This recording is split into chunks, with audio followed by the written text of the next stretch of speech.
అమ్మేసి ఇంత తాగుడు ఈ పట్టికి చచ్చిపోవలసింది మేము. మామిడికి మేము రోజుకి గొడవలు మాకు డబ్బు ఇవ్వండి. అలాగై ఉంటే ఒక పాస్టర్ ఇదిగో ఈ మెటావతల పాస్టర్ వచ్చి యేసుప్రభుకు నమ్ముకు మీరు బాగా అవుతారు. ఏమో ఎన్నో దేవుడికి నేను పూజ పని చేసినా మేము మానలేదు. అది ఏంటి మేము మానేస్తాం అప్పుడు?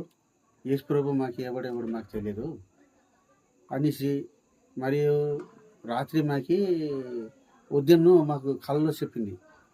మీరు మా పేరు ధర్మశాల, మా ఇంటి పేరు శ్రీగములు. మేము రాత్రి వచ్చి కళ్ళలో చెప్పింది, మీరు మాకు నమ్ముకో, మీరు బాగుపడతావు, మీకు తిండి దొరుకుతాయి, తొడుగుండ వస్త్రం దొరుకుతాయి అనేసి ఒక మాట చెప్పింది. ఉదయం లేచి ప్రభువా మాకేం తెలియదు, అప్పుడు ప్రార్థన మాకు కూడా సద్బుద్ధి ఏం లేదు సార్. ప్రభువా మాకేం సద్బుద్ధి లేదు నైనా, మీరు మాకు తల్లిదండ్రి కానీ ఎవడు కాదు, మీరు ఎవడు మీరు వచ్చి మా కళ్ళు చెప్పినాం, మీకు నమ్ముతాం అనేసి ఆ రోజు నుంచి అలాగా నమ్ముకుని వస్తే అప్పుడు తిండి వచ్చింది సార్, తొడుగుడ వస్త్రం వచ్చింది.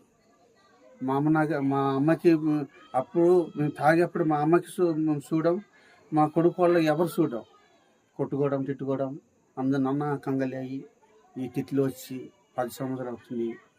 దేవుడు ఇచ్చిన కాడికి మేము బాగానే బతుకుతున్న, బాగానే మేము కొద్దిగా బయటలో తిరుగుతే ఫలాని యాకో బాగున్నారు అనేసి మాకు కొద్దిగా మంచి పేరు వస్తున్నాయి సార్.